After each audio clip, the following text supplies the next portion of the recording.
Hi hello friends, ನಾನು ನಿಮ್ಮ ರೇಖಾ. ಇವತ್ತು ಮೆಣಸಿನ್ಕಾಯಿ ಅಂದರೆ ಗ್ರೀನ್ ಚಿಲ್ಲಿ ಪಿಕಲ್ಸ್ ಮಾಡೋದನ್ನು ನೋಡೋಣ ಬನ್ನಿ. ಆ್ಯಕ್ಚುಲಿ ನಾನು ಫಸ್ಟ್ ಟೈಮ್ ಮಾಡ್ತಾಯಿದ್ದೀನಿ. ನನ್ನ ಫ್ರೆಂಡ್ನ ಕೇಳಿಬಿಟ್ಟು ನೋಡೋಣ ಹೇಗಾಗುತ್ತೆ ಅಂತ. ಅದಕ್ಕೆ ನಾನು ಸ್ವಲ್ಪ ತೊಗೊಂಡಿದ್ದೀನಿ. ಈಗ ನಾನು ನಿಮಗೆ ತೋರಿಸಿದ್ನಲ್ಲ ಆ ಥರದ ಮೆಣಸಿನ್ಕಾಯಿಂದ ತೊಗೊಂಡಿದ್ದೀನಿ.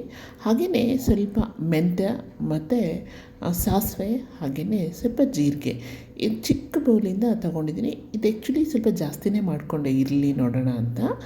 ಇಷ್ಟು ಬೇಕಾಗಲ್ಲ, ಒಂದೊಂದು ಸ್ಪೂನ್ ಹಾಕ್ಕೊಂಡ್ರೆ ಸಾಕು ನಾವೆಲ್ಲದನ್ನು. ನಾನು ಚಿಕ್ಕ ಬಟ್ಲದಿಂದ ಎಲ್ಲ ಒಂದೊಂದು ಸ್ಪೂನ್ ಹಾಕ್ಕೊಂಡಿದ್ದೀನಿ. ಜೀರಿಗೆನೂ ಒಂದು ಅರ್ಧ ಬಟ್ಲು ಹಾಕ್ಕೊಂಡಿದ್ದೀನಿ. ನೋಡಿ, ಇಷ್ಟು ಪೌಡ್ರನ್ನ ಮಾಡಿಕೊಂಡ್ರೆ ಸಾಕು.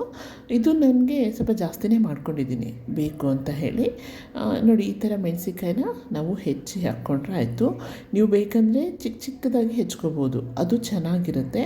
ನಾನು ಹೀಗಿರಲಿ ಅಂತ ಮಾಡ್ಕೊಂಡಿದ್ದೀನಿ.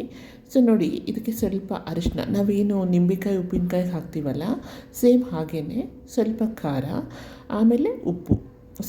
ಸ್ವಲ್ಪ ಜಾಸ್ತಿನೇ ಇರಲಿ, ಯಾಕೆಂದರೆ ಕೆಡೋದಿಲ್ಲ. ನಾವು ಉಪ್ಪು ಕಡಿಮೆ ಹಾಕ್ಕೊಂಡ್ರೆ ಕೆಟ್ಟು ಹೋಗ್ಬಿಡ್ತವೆ ಒಂದೊಂದು ಸಾರಿ. ಸೊ ಹಾಗಾಗಿ ಸ್ವಲ್ಪ ಉಪ್ಪನ್ನು ಸ್ವಲ್ಪ ಜಾಸ್ತಿ ಹಾಕ್ಕೊಂಡಿದ್ದೀನಿ. ಹಾಗೆಯೇ ಇದೇನು ಮಸಾಲೆ ಮಾಡ್ಕೊಂಡ್ವಲ್ಲ ಪೌಡ್ರು, ಮೆಂತ್ಯ, ಜೀರಿಗೆ ಮತ್ತು ಸಾಸಿವೆ ಪೌಡ್ರು, ಅದನ್ನು ನಾನು ಇಲ್ಲಿ ಒಂದು 3 ಸ್ಪೂನ್ ಹಾಕ್ತಾಯಿದ್ದೀನಿ. ಅದಕ್ಕೆ ನಾನು ಹೇಳಿದೆ ಸ್ವಲ್ಪ ಜಾಸ್ತಿನೇ ಮಾಡ್ಕೊಂಡಿದ್ದೀನಿ. ನೋಡೋಣ ನೆಕ್ಸ್ಟ್ ಇನ್ನೊಂದು ಸ್ವಲ್ಪ ಮೆಣಸಿನ್ಕಾಯಿ ಉಪ್ಪಿನಕಾಯಿ ಚೆನ್ನಾಗಿ ಬಂದರೆ ಇನ್ನೊಂದು ಸ್ವಲ್ಪ ಮಾಡ್ಕೊಳ್ಳೋಣ ಅಂತ ನಾನು ಇದನ್ನು ಟ್ರಯಲ್ ಮಾಡಿದೆ. ಆಮೇಲೆ ಕೆಲವರು ವಿನಿಗರ್ ಹಾಕ್ತಾರೆ, ಬಟ್ ನನಗೇನು ವಿನಿಗರ್ ಹಾಕೋಕ್ಕೆ ಇಷ್ಟ ಆಗೋಲ್ಲ.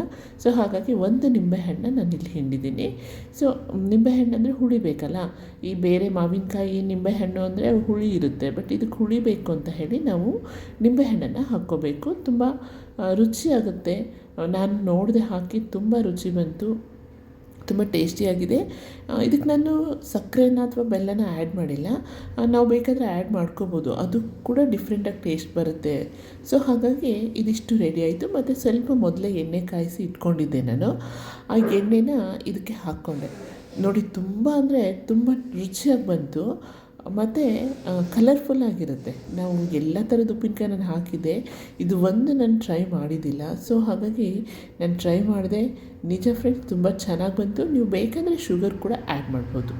ಈ ವಿಡಿಯೋ ಎಲ್ಲ ನಿಮಗೆ ಇಷ್ಟ ಆಗಿದೆ ಅಂದ್ಕೊಂಡಿದ್ದೀನಿ. ಹಾಗೆ ಒಂದು ಕೆಂಪು ಚಟ್ನಿ ಕೂಡ ಮಾಡ್ಕೊಂಡೆ ಇದ್ರ ಜೊತೆ. ಅದರ ರೆಸಿಪಿ ನಾನು ನೆಕ್ಸ್ಟ್ ವಿಡಿಯೋದಲ್ಲಿ ಹಾಕ್ತೀನಿ. ನಿಮಗೆಲ್ಲ ಇದು ಇಷ್ಟ ಆಗಿದರೆ ಲೈಕ್ ಮಾಡಿ, ಶೇರ್ ಮಾಡಿ, ಸಬ್ಸ್ಕ್ರೈಬ್ ಮಾಡೋದನ್ನು ಮರಿಬೇಡಿ. ಮತ್ತೆ ನೆಕ್ಸ್ಟ್ ವಿಡಿಯೋದಲ್ಲಿ ನಾನು ಸಿಗ್ತೀನಿ. Thank you friends.